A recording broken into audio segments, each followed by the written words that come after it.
Alright, so the compression and expansion of the longitudinal waves cause the erratic oscillation, you can see it there, of the neighboring particles. Guess what is it? What is it? Can I play with it? No, you can't play with it. You understand it on as many levels as I do. The colors, children. You can see the 4 states that border Springfield: Ohio, Nevada, Maine, and Kentucky. Now, this is something games have struggled with since we could start reasonably showing a believable location. Do we condense locations for variety, or not? Do we make a cohesive and believable world, or do we go full cartoon and make the ice level right next to the fire level? The answer usually boils down to what you're trying to sell. In Mario, who cares? But in an open world immersive sim, as many people call Breath of the Wild, with a logical chemistry system and all that, seems a bit weird to have the fire level next to an ice level, right? Almost as weird as not liking, commenting, and subscribing. If you like this video, please validate me. Does Breath of the Wild have vast fields, forest, and mountain peaks? Yes, but like the serene nature, at what cost? This may seem like nitpicking, getting sniffy because they're not using the trees right, and maybe you can call it that, but the game said it wanted to do this, and can't then decide what it is allowed to get right and what it's allowed to get wrong. If they put something in the game, it should be done well, and not given a pass because it doesn't matter, since if it didn't matter, it shouldn't be in the game wasting resources. We can take the good and the bad and weigh it all together. If this check is exacerbating other issues, then it also needs to be talked about in addition to just seeming lazy. Like you didn't care about the world you created enough to try and make it at least somewhat believable in a game featuring a realistic chemistry system. It's the same vein as putting in information we get from archaeological digs in your ruins. Yeah, unless this is archaeology simulator like Euro Truck Simulator, you need to find a way to show that information in a way that makes sense for your game. I think the perfect comparison for why this matters is the original Halo Pelicans and the Halo 4 to 5 Pelicans. The original was original. It had a unique design that was like if a Harrier jet was an Osprey, but still it had some aerodynamics to it. You can see that its specs aren't unrealistic, as this awesome video by Premier Aerodynamics shows. It's not perfect, and the drag coefficient is about 0.5, which isn't too far from a bird, and they can fly. Still, the Pelican basically does what a variety of military aircraft we have now could do, but in one package, from fire support to troop and cargo transport. It wasn't perfect, but you can tell someone took the time to study military aircraft and cared about what they're trying to create, and make it at least somewhat believable without compromising their artistic vision. But the new Pelicans, well, at least to me, since I had to look up what the heck a drag coefficient even was, they look way less aerodynamic. Just some sort of rounded bricks, changed to be changed. The old Pelicans and their details were basically polished. Most people today would call it world building or being detail focused, but I think the best comparison for this is translating the copious explanations of polish in a game feel to a story perspective. Throughout the text, we see examples of how games can polish the feel of their experience, having characters that jump in a smooth fashion, or have music that can be felt to be on beat to the player's actions, or going so far as to plan the obstacles in a game to react within the specific frame of human reaction speed or outside it, to make some parts feel incredibly hard or easy for gameplay variants. But everything comes together to sell a single theme, like making the Colossi of Shadow of the Colossus feel big. It's the same as having a bouncing ball squash and stretch as it's animated. A solid ball not moving a little when it lands is both unrealistic as force is applied to it and just looks wrong unless the object is specifically not supposed to squash and stretch at all. And thus, because every element of our game brims with narrative potential, we should apply the same level of detail to the map design and narrative elements down to something as big as the world or even a logo. Let's take another look at Halo with its simple versus overly complex UNSC logos. One looked believable and crafted with care while being artistically unique. Something easily identifiable from a distance with simple shapes as if it could be spray painted en masse to multiple ships for identification. location. The other's a mess of unnecessary details that only make sense if it's supposed to look more cool, or just made different to be different and have the soul sucked out of it. That latter one is what Breath of the Wild's varied terrain is, because if this terrain was just those first things, vast fields,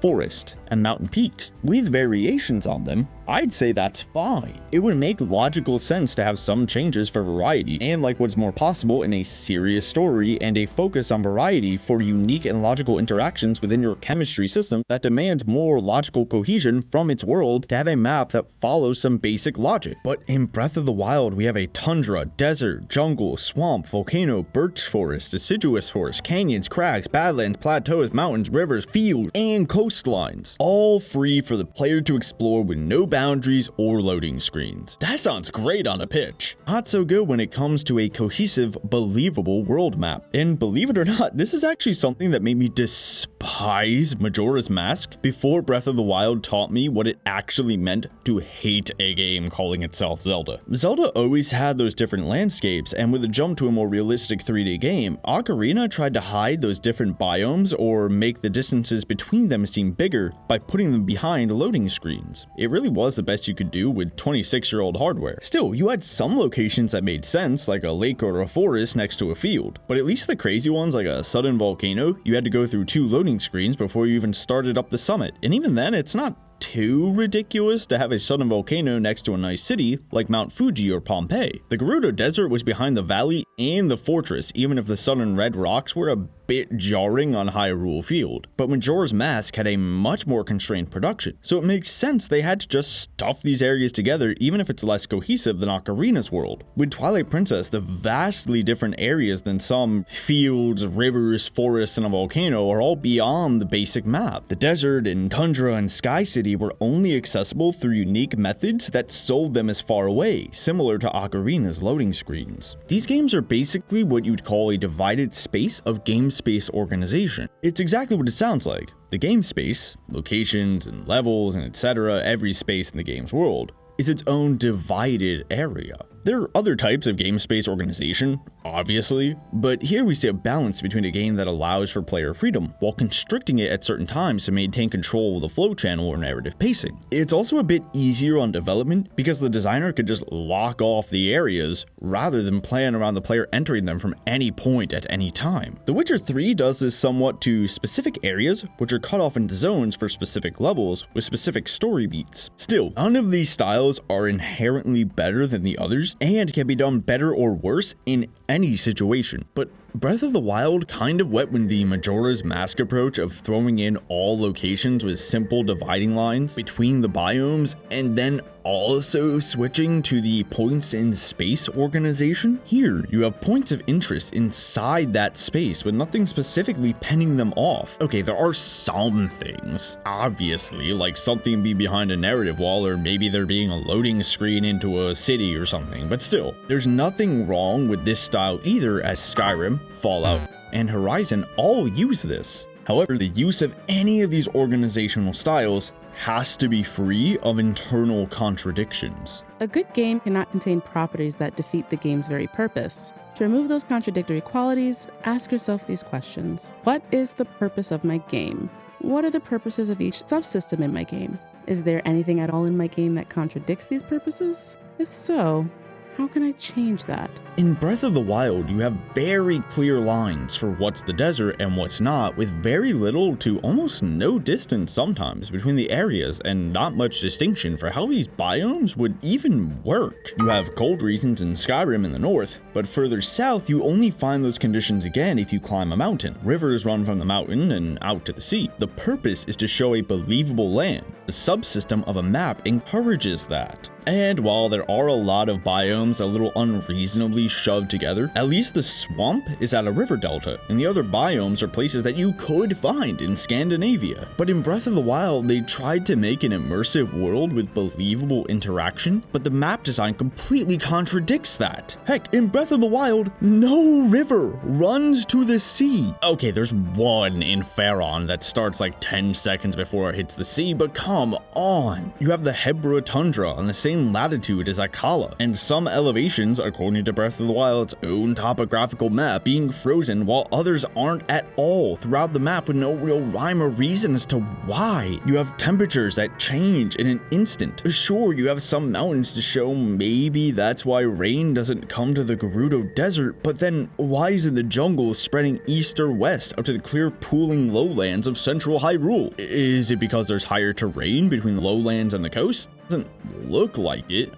And which way do the rains come? I'm gonna assume the south with the jungle, but then why do the harsh mountain ranges about the same size as the others not affect the rain in the main field? Shouldn't that be a desert then? But in all honesty, it should be one giant lake, or at least a vast swamp, since it's right at the center of this depression with no way for water to escape since no river runs to the sea. This is a contradiction with how the game plans its terrain from a gameplay perspective. Having higher elevations around the edges of the map, along with climbing mechanics, allows for the player to be constantly reminded of their big glowing goal at the center, no matter how they're exploring. That's actually pretty ingenious. I mean, even though Ganon isn't doing anything, and that's another issue, we can see the designers using what they can in the terrain with the intended freedom to indirectly control the player's thoughts. That's a good thing, but this contradicts with the narrative logic of the map design. Speaking of that central plain, let's address the dragon in the room and talk about how there's a frozen tundra literally 30 seconds from a temperate plain in Skyrim. Yes, Skyrim changed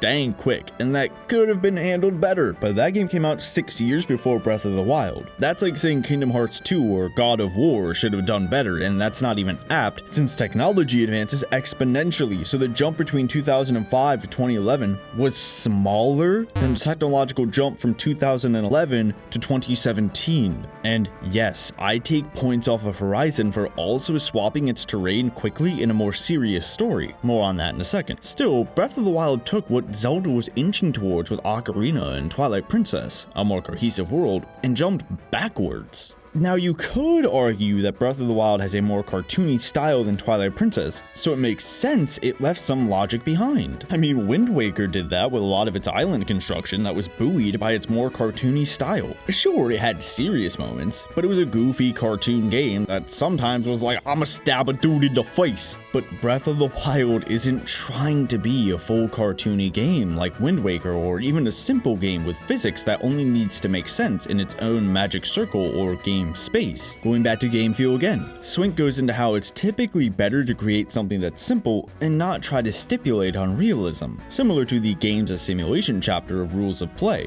Because we, the audience, have spent our entire lives learning how to perceive things with our senses, it's obvious to us when fire doesn't burn wood or a bird sounds like a dog. Hi, Homer. Find your soulmate. Hey, wait a minute. There's no such thing as a talking dog. Damn straight.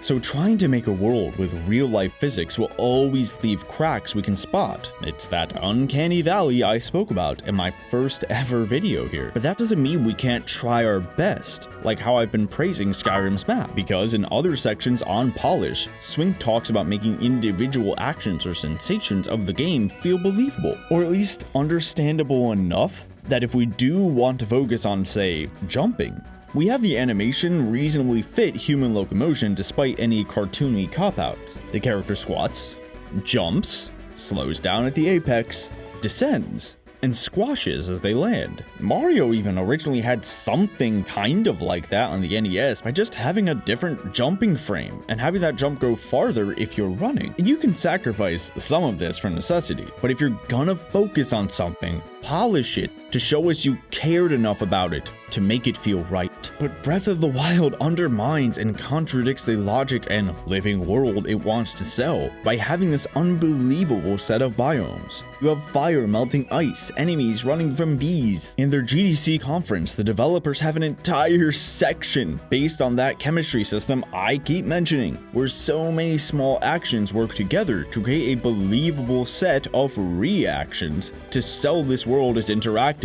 and believable. Yes, they also say how they decided on what stayed in development based on what was fun, as it should be for 99% of cases, like using magnesis to fly on certain metal objects, but this creates a dissonance in the believability of the world they wanted with a chemistry system unlike the more video gamey and cartoony things that could be excused in the Wind Waker. Breath of the Wild is trying to be a game as simulation with all those believable ideas, but also has the internal contradictions. And that dissonance also does exist in Twilight Princess with its more realistic art style and serious story while still finding random chests behind bomb walls. Like, who put those there? We had a pretty solid idea of what games were and could be doing by 2006, so they should have found a more natural way to include those concepts. So while so many environments may sound cool, in Breath of the Wild they're clashing with the necessary logic of an open world game space organization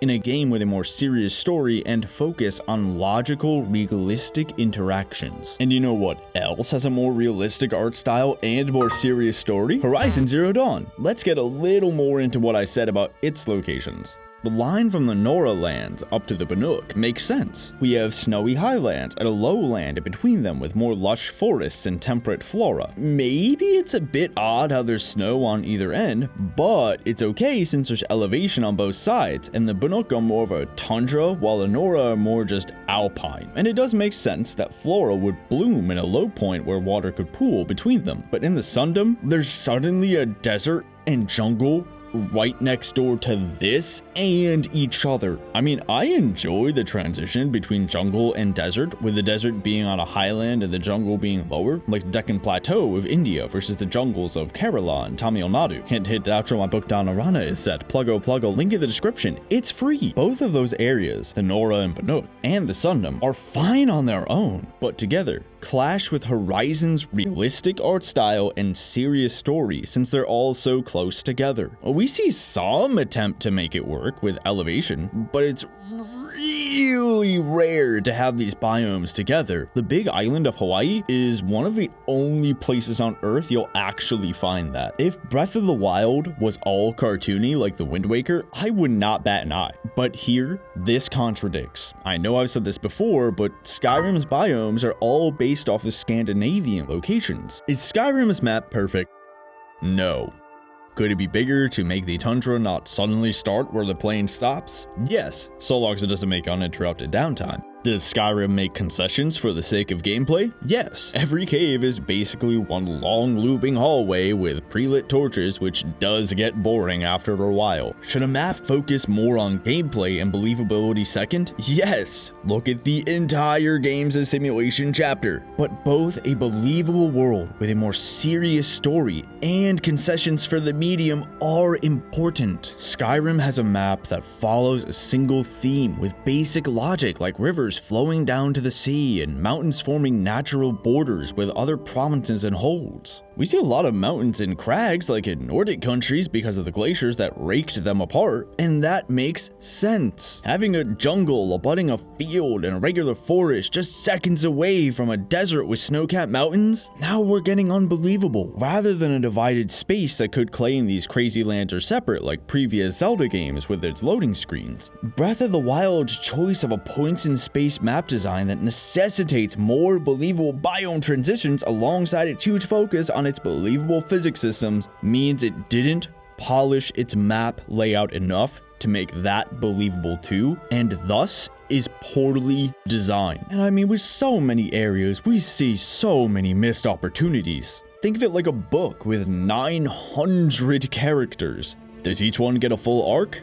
Probably not, unless the book is 900 quadrillion pages long. And in seeing so many people, we'd expect an arc or at least some placement in the plot for each person. Hence why books like A Song of Ice and Fire are over 1 billion words long. Chekhov's gun and all that. In all the games I've stated so far, we see specific enemies for specific locations, people and quests with problems tied to the land. The Forsworn are distinct to the Reach. The Sundom and its problems are unique compared to the Bannock. Each location is trying to focus here, but in Breath of the Wild, really only the Gerudo lands have things that are unique to them, with the Molduga and Sand Seals, and I guess maybe the Gorons with their carts, but that's so niche in terms of gameplay and story use, so like why count it? But this is all a topic for the plot and side quest video, like I've said, since the cities and people kind of fall into the category of adding to the open world, but being more of a facet to the plot itself.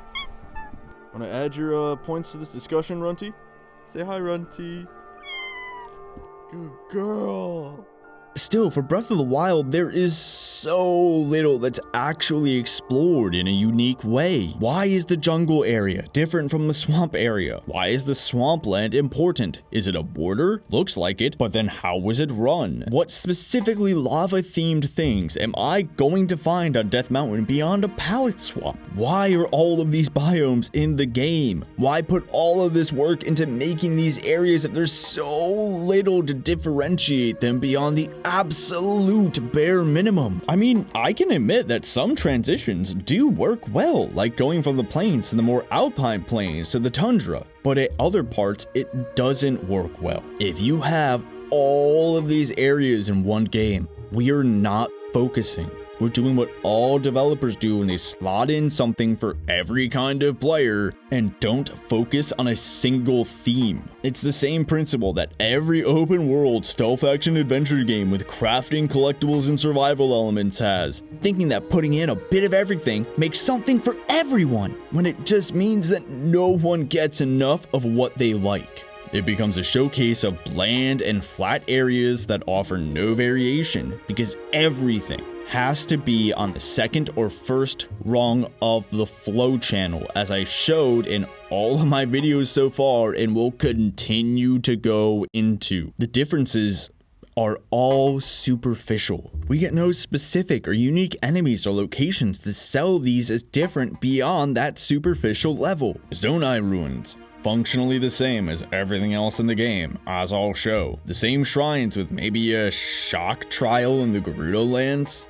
The bare minimum because one character there used shock magic for no adequately explained reason for why a 10,000-year-old shrine would know that and craft itself around this in that area. The people maybe say golly rather than gosh, like we did on the NES 30 years before Breath of the Wild. Maybe I need 7 ice mushrooms rather than fire mushrooms. Whoa! So check 6. Yes, Breath of the Wild does have vast fields, forests, and mountain peaks, but they're causing more harm than good. Holy camole! The house I grew up in! It's still there! Man, Father Time really took a bat to this place. Pretty sure I've gone over this ad nauseum with the forget everything you know about Zelda, and how we don't see what Hyrule has become with the little to no environmental storytelling to buoy those deficiencies. The inclusion of previous Zelda locations just raises further questions. We're not logically discovering what the Temple of Time is now, since it makes no sense and contradicts the previous Zelda games. So check 7, no. You don't discover what Hyrule has become, because that implies seeing what it was beforehand beyond this random house is now broken. Maybe they only meant forget everything you know in terms of like gameplay and tropes, but then make that clear and don't say everything about Zelda games because that implies we forget everything and shows you're kind of bad at marketing. So it seems like Breath of the Wild couldn't really achieve what it even wanted to show. The only check I could possibly give would be like just walking is interesting, because that's solely based on whether or not you found something interesting. But I can't give a check to the serene nature or location variance because while they're there is grammatically correct despite having 2 different spellings in those 3 words. I hate English. They're causing more harm than good. I mean, perhaps that was all a bit nitpicky, but God forbid we have some high standards and demand problems be fixed in the game, not uncommonly touted as the greatest game of all time. Yes, we're all human, And we do make mistakes, but 100 tiny nitpicks builds up to one big problem. And these are things other games, including Nintendo games, have gotten right. So there's no excuse for Breath of the Wild failing when it said it wanted to do these things. And anything you feel wasn't fully explained, feel free to put in the information from previous videos, like I said, or upcoming sections to pad them out. Speaking of... Look at that! Olympus Mons, the tallest volcano in the solar system. Where? Right in front of you. Oh. Now that we've gone through the basics of what Breath of the Wild wanted to achieve with its world and dissected some of its smaller locations, let's go over some of the bigger ones to see if they're adding depth or the current lack of environmental storytelling or broken effort to reward ratio are coming up short. For this, the same kind of rules apply as they did to the little locations, being that while I would love to go over every big landmark, and maybe will if people want, I'll choose 3 major sites that I think are representative of the others. These will be the Zonai Ruins, the Gerudo warrior statues, and the Lanayru Prominade, to show how even the most talked about or visually striking areas have little to nothing going for them, making the world empty despite their physical size. I chose these based on what they meant to me, the talk I see about them in other videos or posts, and how I showed them earlier to explain the points I made in the background in case anyone took issue with what I showed there. And that last bit is something I actually want to correct because it shows exactly why these larger locations are failing. Throughout the background text images on my part 2, I referred to the shrines as part of the Hylian religion, such as here and here. This is evidently incorrect. Now, some of you might be saying, duh, they're made by the Sheikah people thousands of years ago, and we hear that so early on. What are you, stupid? No.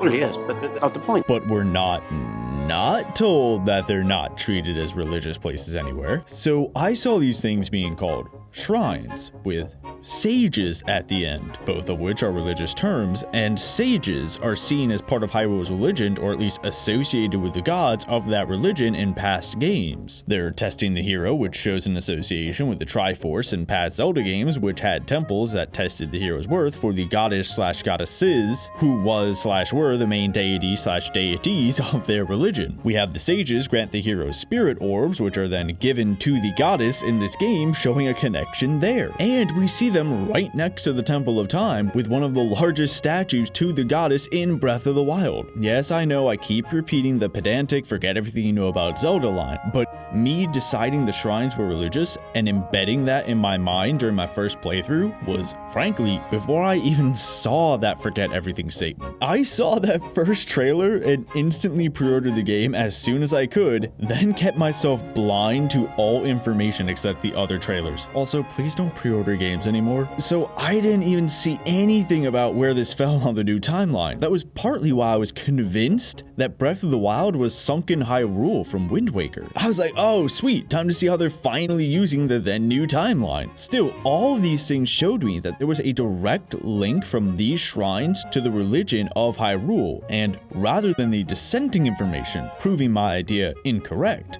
it was outweighed by the information in favor of my theory, and simply became sloppy contradictions in my eyes. I didn't see these shrines in random places with no reverence to them and think, oh, I guess they're not religious. Not like the game shows us much of people practicing their religion in any way either. I thought, wow, how lazy. They're just throwing this crap in to fill the empty world with no connection to the land and for glorified fast travel instead of just working in the religious connotations? I mean, I also came to a similar conclusion about the dragons apparently not being visible to people, which I will get into soon enough, don't worry. This is all basically a broken story skill chain. Swap game mechanic with story information from that section of part 2 and you'll see what I mean. I was shown a couple of foundational story concepts and was left to figure out the rest of the pieces and how they fit together on my own. And rather than find the optimal connection between those pieces, I went to the wrong conclusion through no fault of my own, since I was given that complete freedom. This is why having such a minor amount of details is not a good thing. It's not leaving room for mystery. story. It means you're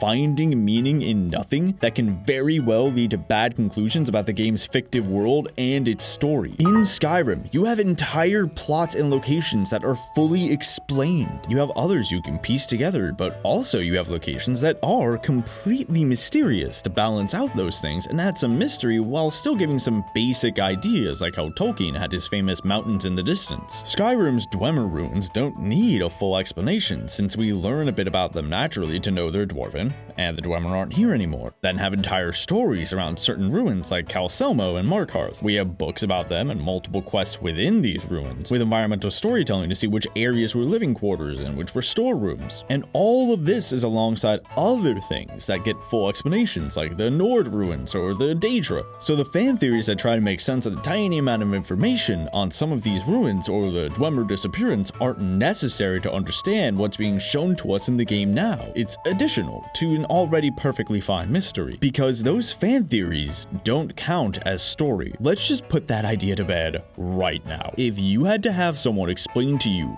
what the movie you just watched might have been about, it means the movie didn't do a good enough job explaining what the heck is there by failing to put in enough for us to understand. It would be like reading a book cover to cover and still not knowing the main character's name or motivation or the goals of the antagonist. This isn't like some lore video on where the villain's grandfather came from. This is foundational stuff, because these are massive monuments that draw the eye in a world about open exploration that isn't rewarding your exploration beyond just the bare minimum of putting a 3D model on the map. And they can't be lumped in as fittingly mysterious because we don't have any real explanation for any of the other ruins, as I've shown. If all the little locations sucked in Breath of the Wild, you need to have the big places step up. We shouldn't take this fictive world for granted. All of these aspects are brimming with narrative potential. In Breath of the Wild, to get anything out of certain locations, we have to try and take these fragments and construct a story for the game based on nothing, or try to fit together coincidence or make mountains out of molehills or etc. It's like the game is trying to have us dig like archaeologists or draw from past Zelda games, despite claiming that the story takes place at the end of the timeline but also has no direct place, but also saying to forget everything we know. Either way, a fan theory is just that, a theory. Public service announcement: in science, a theory means a proof or formula that's been tested while always subject to change. If new information arises, and our colloquial understanding of a theory is more akin to a hypothesis. Just so you know, digital literacy is important. If the designers didn't put something in the game, you can't try to squeeze story from your guesses and say it's part of the experience for everyone. And few places in Breath of the Wild have so many fan theories indirectly proportional to the minuscule amount of stuff there as the Zonai Ruins. There are quite a few fan theories about what the heck the Zonai Ruins are supposed to be, including a couple of well-produced documentaries from Nintendo Black Crisis. I think theirs is the most comprehensive compilation and goes into the most detail about all the ideas people have come up with, despite being mostly conjecture, as the narrator clarifies. So if you'd like a single source for all the theories I'm talking about, they did a good job aggregating them. But regardless, all of those ideas aren't stories in the game. As always, let's look at the game itself before checking elsewhere. We have some imagery we can go on. The Zonai seem to like dragons, and maybe were associated with the Spring of Courage. They have owls and boars in their statues too, and I've heard there are less boar statues, but I only found like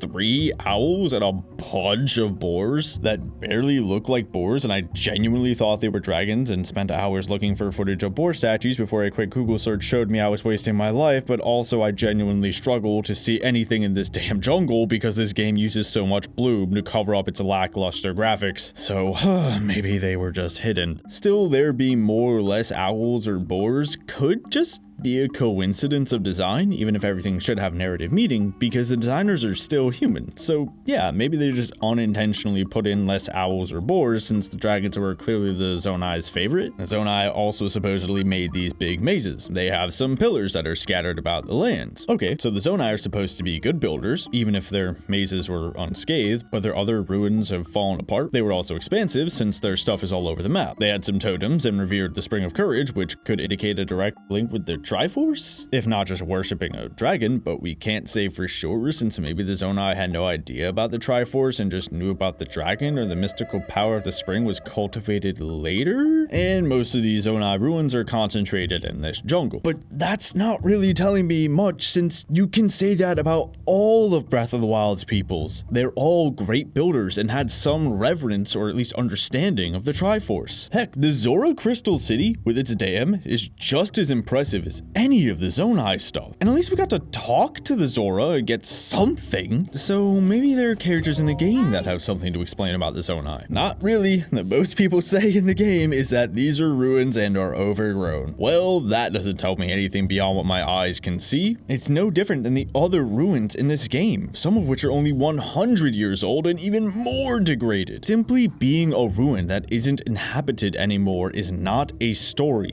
It's logic, as I explained previously. Seeing a Mayan ruin isn't a story. The story is what the Mayan people wrote on that pyramid. It's who they were and why they fell. It's what they did and thought and ate and believed, and what the Mayan people still do to this day. An empty building is just a pile of bricks. Maybe I missed something. Possible, with how I missed how to fight the final boss properly with the game's freedom. Maybe I'm just not seeing things right, or didn't find the right side quest, which is still a failure of indirect control to corral my freedom towards that specific quest so I'm not left wandering aimlessly. So let's head over to the game's wiki. That's where all of Overwatch and Destiny's story is. But this just says these are ruins and what enemies are there. That's nothing. It has quotes from characters in the citation sections that just say these are ruins. That's it? Alright, fine. Let's break my pseudo rule and go to the art book yet again. Oh, all it says is these were ancient people who vanished, used magic, were mysterious, made some stuff, and had some motifs representing the Triforce.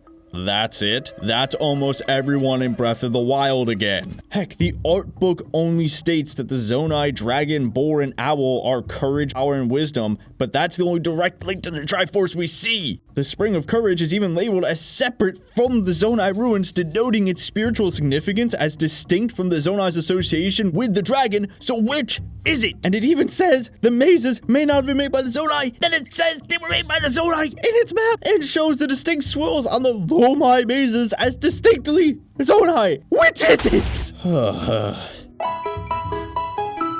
The art book says Zonai is a sort of pun on mystery in Japanese, but this isn't that. We're given basically nothing beyond the absolute bare minimum onto which we can just project whatever we want because there is no solution, and almost nothing proving anything one way or the other. Like I said in part 2, puzzles have a correct answer or outcome. the same is true about the answers to a mystery or a story. There's eventually a the end with some kind of answer, otherwise the story just isn't finished. Every mystery has some sort of reasonable conclusion, otherwise you could just say it was all the spaghetti monster in the sky and it's all correct. Just like an empty box. We're not shown anything, like the ancient Nords having reverence for their dead or getting entire side quests around the Dwemer to see how they valued technology alongside their still functioning robots and steam power. We see the Zonai may have worshipped a water dragon, which we can infer is the green one, and the ruins here seem to agree with that idea since their path to the spring is shaped like a dragon with a lot of dragon imagery. But what does that tell us? We can guess the Hylians had some veneration with the dragons since they're linked with the springs that Zelda prays at, or at least one is, while the others just make you get a scale, which I'd argue doesn't show anywhere near as much of a connection, but there's a broken skill chain again. I heard that people believe the Zonai may have been in allegiance with Ganon, but then why is the dragon, which the art book labels as a symbol of courage, their favorite? And why would the boar with the symbol of power be in the muck? That's why piecing together some esoteric chain of leaps in logic from a swirl or a dragon pattern to say maybe these were the interlopers from Twilight Princess doesn't work. The most I see from these fan theories is them trying to add story where there is none. It's staring at these walls and ruins until you start finding patterns that don't really exist. Like staring at TV static long enough until you see a star or whatever. For example, the swirls you see on many of the statues and mazes. We can see it in Lorraine Village, which some fan theories say it may show that the people there are Zonai descendants, but maybe they just adopted that because they live in an area abounding with Zonai ruins. That would also contradict how the Zonai specifically disappeared. and their ruins are mysterious. How come the Zonai people are still in this village? Did people just forget who they were? Yeah, we don't quite remember how the Mayan civilization fell, but Mayan people still exist, and they know they are Mayan. Heck, the people of Constantinople still called themselves Romans even after the Ottomans finally brought the empire to an end 1,000 years after the Ostrogoths took Rome. Even though the art book doesn't say when the Zonai disappeared, it does say that they may have association with the Sheikah technology, with their shrines being built into Zonai Ruins, so that would make them 10,000 years old, and absolutely no one could trace a lineage from now to Göbekli Tepe. But even then, the shrines don't make sense anywhere with anything, like with them being in literally every city, so who cares? Plus, the art book says that the people in Lorraine village are Hylian, so checkmate, atheists. But this one dude somehow translated the writing, so he must be Zonai, right? But maybe he just translated it? That doesn't mean he's Zonai. That's something that happens, as we see from that dude near the wall calling itself a fort, who somehow has a doctorate as we understand degrees in our own world, and is annoyed that people don't know the difference between a PhD and a medical doctor. We're doing the exact same thing I did with the shrines, piecing together fragments of information instead of just being given the full stories any writer should be expected to provide. It's a nebulous freedom to make up whatever we want that destroys proper structure to actually create something, lest we dare go against the freedom to discover anything. Because adventure games map a story onto a space, they establish a relationship between different locations in the world and different parts of the story. Over the years, the nature of this relationship has evolved. The earliest adventure games, including the original Adventure, emphasized exploration at the expense of story.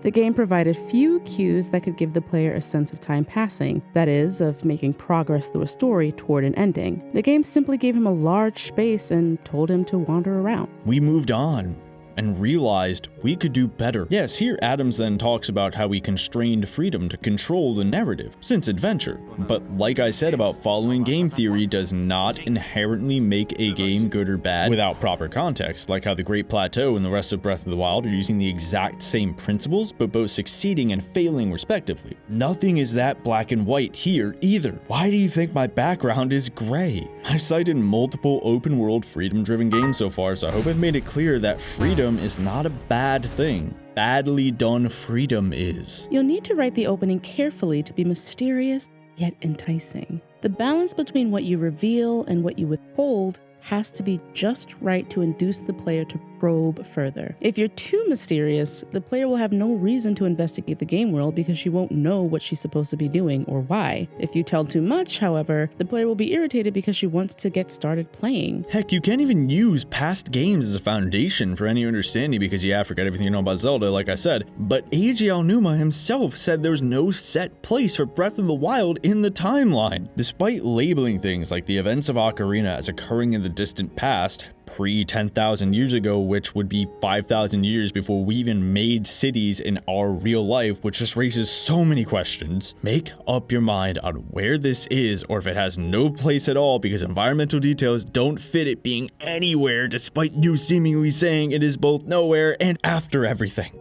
I thought Breath of the Wild was before Wind Waker, like I said, and thought this was sunk in Hyrule, but that also can't be right because we didn't end the game by flooding Hyrule. We can't just speculate on nothing that's there because the game is just making a cop-out of, oh, it's mysterious, instead of having to explain what's happening like in any story. Even still, with how Nintendo seems to care even less for continuity than it did before, it's possible that a lot of this stuff is just motifs or tropes. Specifically, we're using patterns like snakes or swirls or the concept of an ancient tribe that warred with the Hylians or were banished are all used so often throughout Zelda that it's as basic as a lot of Bungie's games. Marathon, Halo, and Destiny all have more advanced aliens attacking humans, and there being some sort of all-powerful ancient super technology made by a lost species that contains horrible power, which would be bad for the humans or life generally if the aliens got it. But that doesn't mean the Traveler, Halo rings, and Jaro technology are all the same. It's just a story that Bungie seems to like, a motif. The fact that Moogles, a guy named Sid, Ifrit,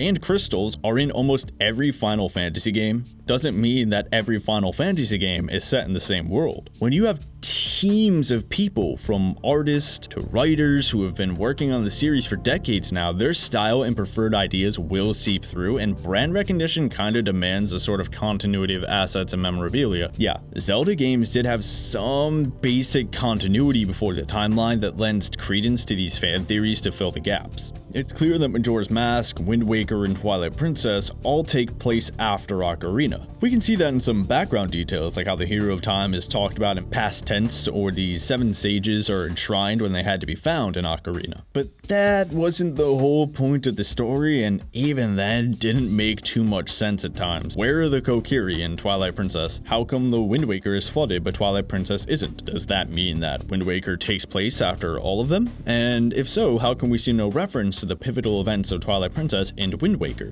I know Twilight Princess came out after Wind Waker, but if you're going to make a prequel set before Wind Waker, you have to make the story make sense with what you published previously. Regardless, Zelda very rarely had direct sequels following a specific timeline, like Breath of the Wild now should be after the official timeline's release. Still, the continuity in past Zelda games didn't really add or affect much in the game beyond saying, oh, Ganon got kicked out in Twilight Princess because the king was warned about him by time-traveling Link. That's kinda neat. Weird how we don't use the Ocarina again since it was so powerful, but whatever. Regardless, the continuity isn't the focus, and the game works perfectly well if you never played Ocarina. The continuity affected the story, but only vaguely in the setup for the occasional, ooh, look at those stained glass windows, those are the 7 sages. Neat. We didn't even need to know those things to make the story or exploration or level design work in those games. And even then, if we did, the level of detailed analysis needed to understand these Zonai Ruins is truly baffling. We shouldn't need to pick apart 2 accoutrements no one noticed from Twilight Princess's Ganon's armor, or find every single time they repeated a pattern in every game to try and link together everything into one story, when Nintendo could just tell us the story in the game. That's the writer's freaking job. But that's why they made the timeline, isn't it? So we didn't have to do that anymore, and they could start retconning continuity into the mostly separate games? It's so esoteric and confounded. It would be like the game is actually putting pottery in the ground and expecting us to have a degree in history and archaeology to find this stuff out, rather than just having some fun connect the dots like Elder Scrolls has with some of its fan theories around past gods and past events in the game world's history that add to the stories already in the games if we so choose. We don't need to learn all the lore of Atmora to enjoy the story that we get about Ysgramor. We don't have to have played Morrowind and Oblivion to piece together every single mildly similar picture of the Daedra to understand what the statue of the Daedra in Skyrim are, and we would have rightfully been pretty angry if we had to do that. At least in Twilight Princess, we actually meet the Twilight people and speak to one of them the entire game and go to their new home, and the whole plot is about them. We go on missions for the Daedra. We learn something about the Dwemer. Chekhov's gun, people. If you're gonna put this stuff in the game, do something with it. If the game is going to be open world and miss out on making the flow channel work, keeping us out of a dominant strategy, not implementing proper skill chains, and everything I've talked about so far, falling back on what past Zelda games did of not really acknowledging continuity after releasing a timeline when you're trying to do a complete change of what a Zelda game even is, doesn't work because there's nothing there to make the continuity work, and it makes the nothing of these areas worse. Expecting us to basically make up our own story from this blank sheet of nothing is like expecting us to imagine what Link's animations would look like if he was just T-posing through the game, with maybe 2 people reacting and saying, oh, wow, you really jumped with excitement when I gave you those rupees. Just rig the model. That's your job. I told you these unexplained ruins make me the most angry, and if I did somehow miss everything about the Zonai here, and there's a magic explanation somewhere, which I don't think I did, that shows a breakdown of world design. I had 2 playthroughs in this game. One was me playing normally, then searching desperately through the world for something to justify 4 years of hype after losing my savior after Pokemon and Destiny drove me from video games. The second playthrough being a clean slate second chance before combing it again for research. I should have some idea about the Zonai here. How massive these areas are. We should have heard something about them. Advertise for people who aren't going into that jungle area with indirect control. so that if the player chooses not to go to that area, you can know you at least tried to push them in that direction, and do so in a way that's not just someone who we have no reason to actually talk to saying these ruins are ruins. I want to put a quote here, but literally all I can say is the entire 18th chapter of A Book of Lenses entitled Story and Game Structures Can Be Artfully Merged with Indirect Control. Like, come on. Even if you don't go to Falkreath, you'll hear about the Dark Brotherhood in Dawnstar, or by people talking about them in other cities, or countless books, or hearing about the kid trying to summon them in Windhelm, or just by killing people yourself. You'll find out about them in some way that allows for player freedom and adapts to their preferred playstyles. Those Zonai towers scattered around the map could have been the advertisement, since they're everywhere. Have them direct us to the ancient Zonai mazes with some elaborate placement on the map so we can notice if we climb them, and have them automatically be marked on the map. Have it start stories and side quests. Maybe they can interact with our Sheikah slate somehow that blurs the line between the Zonai and the ancient Sheikah. Or there's a guy studying them who joins you as you track through the mages like the Ethereum Forge story. Something, please. But these pillars look exactly the same as any other pillars and are scattered about for no reason. Heck, I didn't even know they were Zonai until the art book literally told me, because the game decided to just sandblast all the interesting details off of them to make them a random regular pillar for no reason. Why? Alright, let's wrap this section up before I get more annoyed. Having some mystery ruin only adds to how empty the world is so far and doesn't make it seem deeper because there's forgotten stuff, because everything that isn't the big inhabited towns is forgotten, despite the map admitting that only the center of Hyrule was destroyed, despite some interactable characters literally being alive during that, since it was only 100 years ago, not thousands. We can't fall back on older continuity because it makes no sense, because the timeline itself is full of holes, or because the creators themselves contradict it. And if we want to use it anyways, it just evolves into seeing patterns where there are none, especially when the designers themselves don't put in anything beyond the bare minimum in their own official art book. I don't think I'm wrong for seeing a massive Azkaban-looking fortress off in the distance patrolled by guardians that requires me to upgrade my stamina or use a specific temporary potion to show I am not strong enough at the beginning of the game for this fortress, and then finding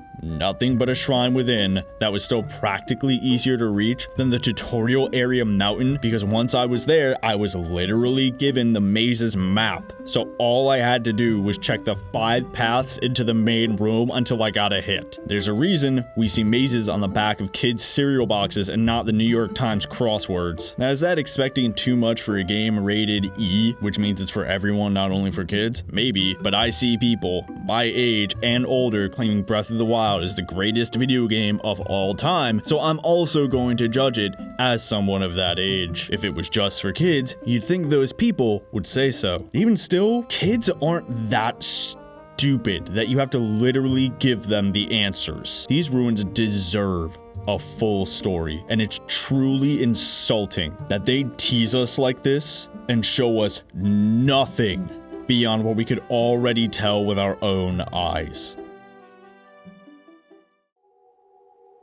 I met a traveler from an antique land who said 2 vast and trunkless legs of stone stand in the desert. Near them, on the sand, half sunk a shattered visage lies, whose frown and wrinkled lip and sneer of cold command tell that it sculped her well those passions red, which yet survive stamped on these lifeless things, the hand that mocked them and the heart that fed. And on the pedestal these words appear: My name is Ozymandias, King of Kings. Look on my works, ye mighty, and despair. Nothing beside remains. Round the decay of that colossal wreck, boundless and bare, the lone and level sands stretch far away. Speaking of insulting, while I was trouncing through the Gerudo Highlands, trying to find a specific shrine, I stumbled across this sword. No, not that one. The second sword in a weird location that meant nothing. Whoa, crazy, a big sword here. But I wasn't naive enough to think that it was worth anything, as this was far into my research playthrough. Of course, this is just some stone sword with a moblin staring at a smaller sword next to it. So much for finding any story at all. What a middle finger. But wait, this isn't nothing. It's literally from a quest to find the missing Gerudo statue. Well, you're right, Strawman, it is. Because one statue is missing its sword, and it's up here if you happen to go look for it. Or think that a giant ancient statue whose purpose is specifically forgotten, missing one sword, which could just be due to the sands of time, is worth investigating instead of just writing it off as basic degradation. But this creep makes us take a picture of it, so whatever. Regardless, let's take all these quests from the top. We're told there's some statues that have a blessing. Okay, a shrine. Cool. I go through the deterministic busy work of walking around and climbing up them to see where they have the sticky notes telling me which pegs go in which holes. That, only test my ability to see a shape and remember it for a few seconds. Get a blessing, go back to the person who says, "Whoa, a shrine is there now. Cool." I didn't see you as I walked back, but whatever. Then said creep says there's another heroine somewhere. I go to it, take a picture. He says, "Whoa." I do the exact same thing with the sword. He says, "Whoa." And that's it. He even says, the people in the Gerudo Highlands venerate this statue. No they don't, because there are no people living up there. Oops, shut up, read this. I cannot believe how much this game is praised. Okay. Whew. So what does this tell me? What are these statues? What purpose did they serve? Did they make the people upset with the expense of such a project? Is this part of the Gerudo religion? Do these heroines have names? Stories? No? They're just rocks? Of course that's all they are. When I first saw these statues in 2017, I was so genuinely excited. But when I finally went through them, I noticed there was literally nothing here. No story, no explanation, nothing. Just random 3D models placed in the world as if they're anything, because of course it's just another shrine that says good job and kicks me out. I'm sorry, again, for continually breaking my professional demeanor, but this is truly insulting. I'm really mad I didn't get my money back for this game. Nintendo stole $60 from me and I want it back. The most I hear about these statues is that they're carved from the mountains in one piece. Okay, that's true. We do see that with the 8th heroine. It is still in the wall, but so what? The Gerudo have magic, so why is it so crazy that this fantasy community can do something like this? But then again, why is it weird that the garrisons have a fountain despite not having the water pressure if there's magic? For that, because Breath of the Wild shows wells to make the water sources seem believable, and the same principle is true here. You can't fall back on environmental storytelling in a game with a believable chemistry system, which also encourages freedom and exploration, and then pick and choose which environmental storytelling counts or not. With the little bits of information we get in Breath of the Wild, we can see, honestly, that moving these statues isn't that impressive comparatively. The Gerudo have elevators and quarries that no one seems to be using anymore, but whatever. The Yiga can teleport, so maybe the Gerudo can find out how and teleport a statue. We're shown so little about literally anything else that we have nothing to say that those things aren't possible. The Sheikah made goddamn robots that shoot lasers, but this is the weird thing? Moving a rock.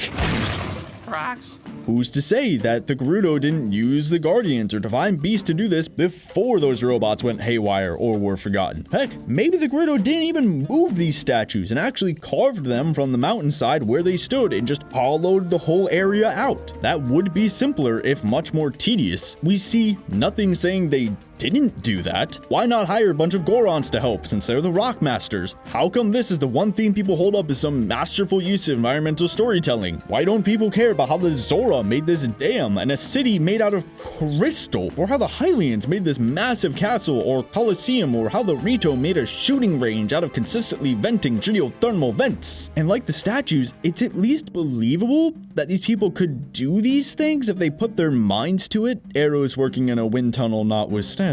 And how come none of these civilizations have more than one town? But again, I get ahead of myself. And this honestly isn't even some unprecedented thing that only a fantasy people could do. So we don't even have to go with some blasé they have magic or whatever explanation. Egyptian obelisks are all carved from one piece of stone. The Gomatas. Sorry for butchering pronunciations. The Komateshvara statue and Moai statues are all one block. We can say the Gerudo statues are exaggerated fantasy versions of examples in our own world. And the same is true of the seemingly impossible task of moving such megalithic statues that they move them at all. Who's to say the Gerudo didn't just roll the statue around the mountain instead of making things hard on themselves by hauling it over said mountain? Maybe they did that with the sword because it was easier to pull up the mountain with cranes. So they wanted to save some time by taking it over the mountain and just kind of gave up. Well, let's just dump it on the mountain and say we delivered it. I mean, Octorok balloons seem to be able to lift a large amount of weight despite their size. Maybe they just did an Octorok hunting bonanza and used those to move the statues? See what I mean? This is a broken story skill chain that can be picked apart since we're not shown a freaking story. Yeah, we're talking about the game like AJ Aonuma said they wanted, but we talk about the room. That doesn't make it good. You can say these statues are impressive somehow, and I can shoot that idea down, or at least show that it's normal. It literally shows there's nothing,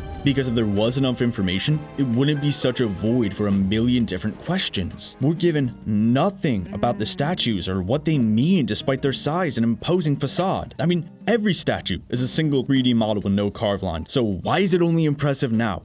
Also, how come people only seem to ask about how the female Gerudo breed and not the all-male Gorons? But again, I get ahead of myself. Now, was some of that applying knowledge of history that I have that others don't? Maybe, but it doesn't change the fact that this game didn't do its homework, even if it is trying to say that moving this statue is so unbelievable, since this isn't some impossible task that only a magical fantasy race of people could do, since other things like this exist in our boring world. Sure, it's incredibly exaggerated since only the Leshen giant Buddha is as big as these, but it's only exaggerated, not impossible, like making the Great Plateau. Miyamoto said, go ride a horse to learn how to program one. Well, like I said in part 3.3, to make ruins, go visit them. The statues from history have a story from what's carved on them, like Egyptian hieroglyphs, to the religion of Jainism, to the Rapa Nui people, all of which have things to discover in history and more context around them that should be placed into a game in a natural way, while the Gerudo statues just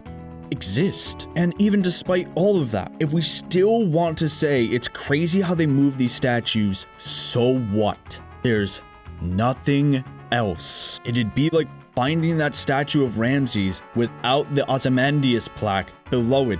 The plaque from the poem is the story, not the statue, since the statue is specifically sitting alone in the desert. That was the point. Without the grandiose words of immortal power from a long-forgotten king, the statue is nothing. Having nothing isn't some mystery to solve. It's making an excuse for the developers not putting something in. And for anyone who's just listening and hasn't seen the quotes I've been putting on screen, no, the art book literally says nothing new about the statues. Literally just 2 sentences saying they exist, and there's a lost 8th one maybe.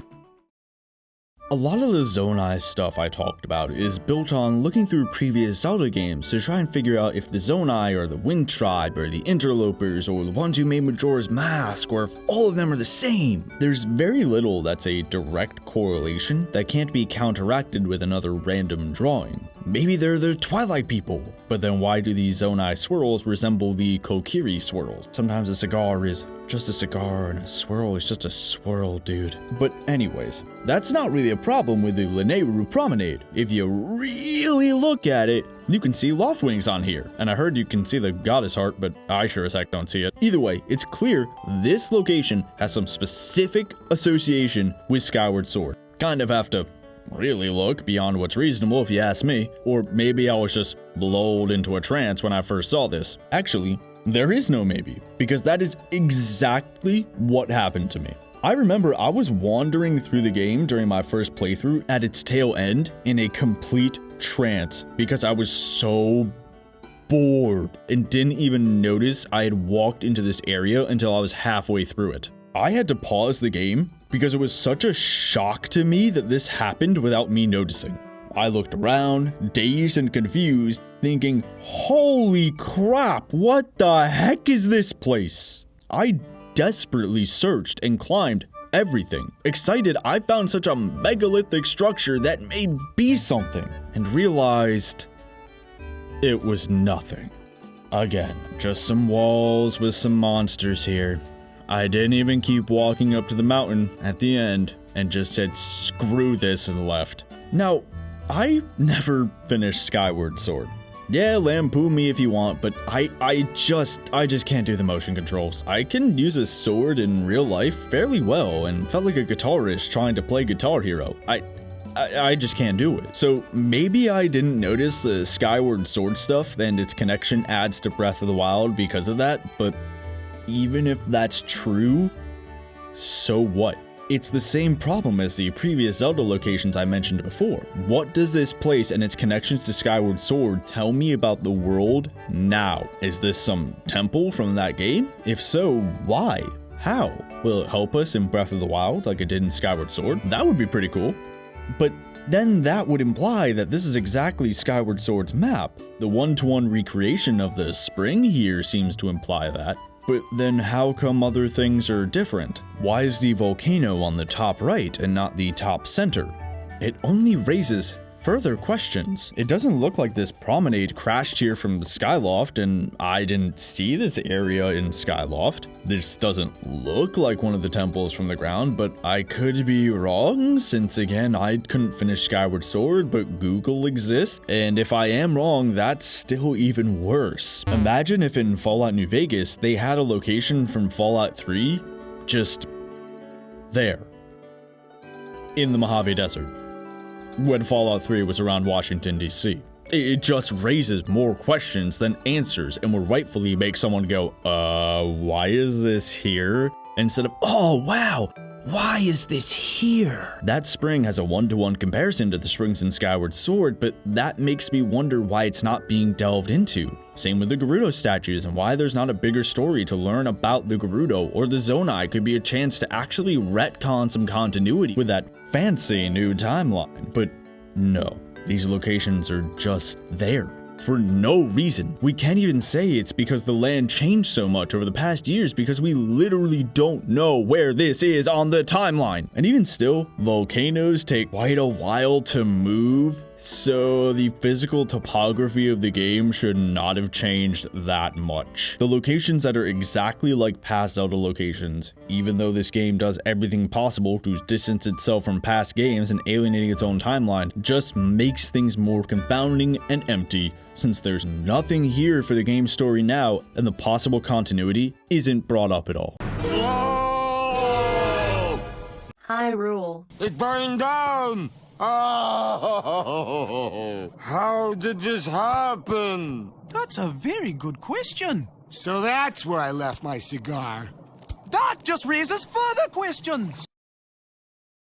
Nebulous mystery is as bad as nebulous freedom. You can't just have nothing explained. Having nothing there and trying to piece something together as if the landscape artists and writers actually put something there isn't a good thing. It's giving their failings an excuse. It's showing that the designers can put in nothing and let people make their own canon. It's like a writer put out a book with one word on each page and we had to fill in the blanks ourselves. That person is not a good writer and you should demand your money back for that book. Who's the actual writer? The person who gave you the writing prompt or the person who wrote the story from that prompt? But to be honest, heck, I do kind of appreciate the effort. Creating a mystery is a lot harder than making a fully explained story. A.G. Aonuma said they wanted to leave space for imagination, and that rings deep for me. Because I honestly feel bad for kids today because of the internet. There's no mystery to games anymore. No rumor that can't be instantly disproven about unlocking Luigi in Mario 64 or whatever with a quick Google search. Don't get me wrong, the internet is, in my opinion, an invention up there with fire in terms of importance for our species. But finding things out in a game on my own and realizing my friend was lying about catching a Charizard in the wild was fun. I spent hours wondering about locations I didn't know how to reach in Pokemon when I was an idiot kid, and thinking, whoa, what could be there? What is this game hiding? It gave games a genuine mystery that kept drawing us back because there were just enough secret levels and events to make us think these crazy rumors were possible. There was a magical quality to them when we were kids in the pre or early internet days. But Breath of the Wild's unexplained locations aren't mysteries. They're just nothing. Is it mysterious that there's nothing there? Yes, in the same way that a ruin being a ruin isn't a story in and of itself. That's logic. In the same way that a box full of packing peanuts is full, but is it really full? A mystery only means something if we know we don't know something. If we have things we can understand alongside it. The mystery of the Bronze Age collapse is a mystery because we don't know who all the sea people were. We see evidence of a sudden collapse. We can tell there was environmental change and natural disasters then. But the cities weren't rebuilt like they normally are in the archaeological record. We can learn about the Hittites and the Babylonians and the Egyptians. We can tell someone attacked them and that these empires were weakened. But why? How? Who were the attackers? The sea peoples. We have some basic idea that they weren't a single people. Maybe they were Greeks and Sicilians, and maybe they were possibly driven by desperation, but what united them? What specifically made them desperate? And what made the empire so weak that a ragtag band of refugees thought they could take down an empire whose mighty statues survived so long that Percy Shelley wrote a poem about how their glory faded after thousands of years? And see all these layers of known and unknown factors that make something a mystery? It's not the burned out fire pit that's the story. It's who was there and why. The ruins themselves aren't a mystery. It's what they were, who made them and why. If we have nothing there, it's just the statue of Ramses without the plaque. A random stone statue that says nothing. Yeah, that's mysterious. But those secret areas we found in games made the rumors of the more distant mountains a rumor and mystery we wanted to explore because it was paired with what we knew. A pile of rocks doesn't mean a thing if it's next to another pile, but if it's next to a tower we can identify in some way and someone is there studying that pile of rocks and tower, now it's a mystery. In books like the recently released The Legend of Zelda Encyclopedia, we revealed where each Zelda game fell on a timeline and how their stories related, but we didn't do that for Breath of the Wild. There's a reason for that. With this game, we saw just how many players were playing in their own way and had those reactions I just mentioned. We realized that people were enjoying imagining the story that emerged from the fragmentary imagery we were providing. If we defined a restricted timeline, then there would be a definitive story, and it would eliminate the room for imagination, which wouldn't be as fun. We want players to be able to continue having fun imagining this world even after they're finished with the game. So this time, we decided that we would avoid making clarifications. I hope that everyone can find their own answer in their own way. If it's a cop-out, perhaps it's the best kind of cop-out, one which strengthens the game and the discussion around it rather than restricting fan enjoyment. No, it's not the best kind of cop-out. It's just a cop-out. This isn't going back to a pre-internet era of playground mysteries about what on God's green earth Missing No even was. We don't need to try and make excuses for and protect the game, pretending that giving us nothing is something. What Breath of the Wild does with these locations is, frankly, lazy. It's not a good thing that they didn't make a story and just put a bunch of disconnected pieces in the game and said, screw it, it's mysterious. Ooh, figure it out yourself. That means Nintendo didn't try. And that's worrying with how little games nowadays can get by with simply copy-pasting the same template. That's always been true for all generations of consoles and computer games, but for God's sake, now there's so much big money making companies risk-averse or purely greedy that seeing Breath of the Wild get away with doing nothing means every game is now going to put in nothing and get the same praise. It reminds me of a discussion I had with a director once, where they were trying to fit the typical screenplay template. They said there has to be a specific inciting incident at the beginning that makes the viewer go, oh, what's going on here? To which I replied, yeah, but it's dang easy to make them go, what the heck is going on here? Instead. Heck, in my own writing, I've honestly struggled to find that balance in Donarana's first chapter because I want it to be a slow burn with some mysterious and unexplained elements, but People have told me I'm being too opaque and not giving them enough to go on for the mystery to have that contrast. In Skyrim and other games, we get that, ooh, what's going on here feeling because of mysteries alongside some understanding to give the mysteries context, since it's kind of a dick move in stories to show something and then not explain it at all. Why do historians hate Damascus steel so much? Because we have no idea how it was made. Even still, we have some vague sources rather than nothing at all. People love true crime documentaries and mysterious cryptids and paranormal stuff because we have something to the mystery. Even if it is just one person explaining what they saw and some environmental evidence. And all of those things are still next to historical facts we know, or crimes we've solved, or animals we've discovered, or phenomena we now understand. Whether it's stories or real life or games, we want to know more because we've been given some understanding and actual information beyond basic logic with structured narratives and characters and motives and etc. rather than just being shown a rock and told we had to figure it out. And it hurts to see any possible return to the pre-internet game mysteries perverted into some kind of let's put nothing in the game since people can just Google what's going on. Yes, they can, but that doesn't mean give up. Either accept it, like how Toby Fox asked people not to spoil Deltarune, or make things more difficult to figure out. Back when, the internet was asking your friends if they figured out the puzzle, or letting your big brother get past the hard bit for you, or shelling out extra money for a guide, or calling free tip hotlines. We weren't without options. All the stuff I've talked about in these past couple of videos, from the ruins not saying anything, to the environmental storytelling not making any sense, to the connections from past Zelda games doing nothing but making this problem even worse, contradicting the game's own break with all previous entries, it's all just pure Chekhov's gun with no explanation. And even delving into the sold separately art book for the information they didn't put in the game, which the developers said in the interviews in the back, only shows they didn't even know what these places were. Like I said, if you can't answer basic questions about the history of your world and the motivations of your characters, it will show in your work, and people will see it for what it is, unimaginative. Always remember, if it's not real to you, it's not real to them. And I think nothing shows this better than those dragons. And be sure to slay the dragons of your insecurities and work on your dreams today, because you can do it, whatever it is.